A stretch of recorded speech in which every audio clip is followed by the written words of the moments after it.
What's so funny here is that the Democrats are now suing the Republican states, citing, oh, it's gerrymandering. They can't sue under the Voting Rights Act anymore, thanks to the Supreme Court for overturning that one. So they're now saying this is like partisan gerrymandering. This is bananas. I say go ahead and sue. Here's what's going to happen. Because of the multitude of the number of states that are involved in this, it will have judicial prudence to go to the Supreme Court very, very quickly, which no matter how they decide, this is like the best win for Republicans. Let me explain both scenarios here. This is actually amazing. See, Democrats have been doing all kinds of cattywampus gerrymandering for decades, like what they tried to do in VA. They're pretty much already maxed out on their ability to do any more, but Republicans haven't. So if the libs want to sue and cry, oh, Republicans are gerrymandering, and let's say on some weird happenstance that the Supreme Court agrees with them and strikes down Republican gerrymandering, say in Florida where they just redistricted things and picked up another 4 Republican seats, like best case scenario, maybe in a stretch the court might find like one of the new Florida districts to be unfair. But then, and this is where it gets fun, it just takes one Republican with a pair to say, okay, now let's apply the same standard to every Democrat state. Let's start with their Death Star, liberals' home base, California, that has gerrymandered nearly 20 seats around every major liberal city. We'll pick Los Angeles. Just a few. I mean, look at this one. Look, if Florida was theoretically ever struck down, then all these would likely have to change too, because it looks like a drunk 5-year-old's finger painting.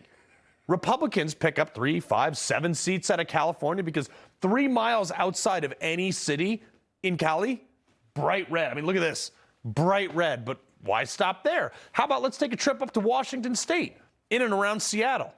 I mean, look at this weird thing here. This is just so they can put the city into the rural area. I mean, one can also deduct that would also not be allowed either. They could lose 2, in a stretch, maybe 3 districts out of Washington to Republicans. Oregon, again, redraw that stuff too. Another 2 seats probably. I mean, what is this? I could do this all day. Illinois. So look at this state. This is incredible. What even is that? Looks like the Finger Lakes for congressional districts. Congressional districts shouldn't look like a dogleg par 5 at Augusta. Like I'd be willing to bet that Pritzker loses there too. Congressional districts, not pounds.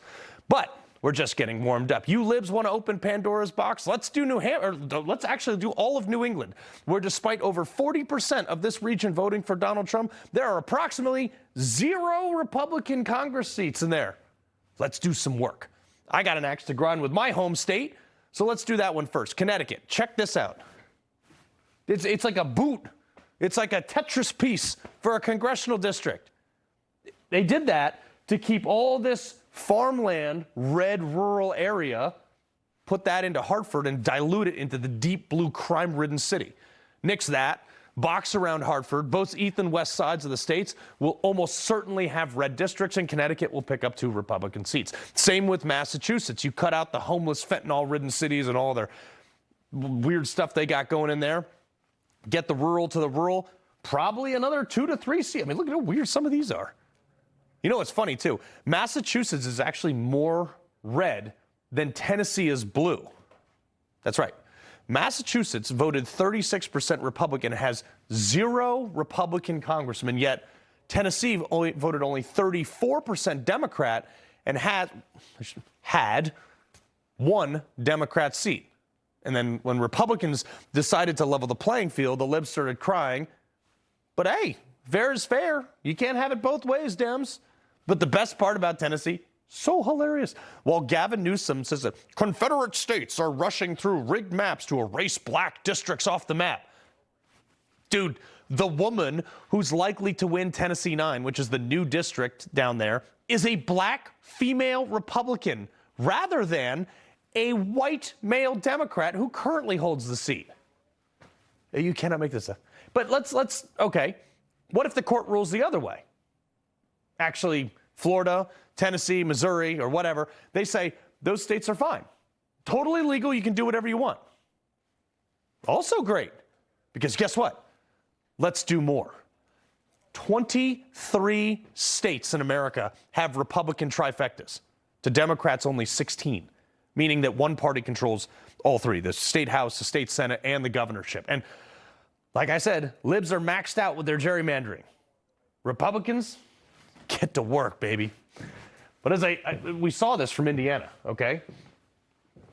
You got to do it. Because if you don't do it in those Republican states, we're just going to primary the hell out of you. And then probably do it anyway. And Republicans will have the House for the next 100 years. And then Democrats will be screaming at buildings because they didn't get their way. Where they will now have to compete on the field of ideas and policy rather than on gerrymandering districts full of homeless people, illegals, drug addicts, and hopelessly overeducated socialists. Wouldn't that be something? He loves the Constitution. He fights for what's right. He hates the bad guys.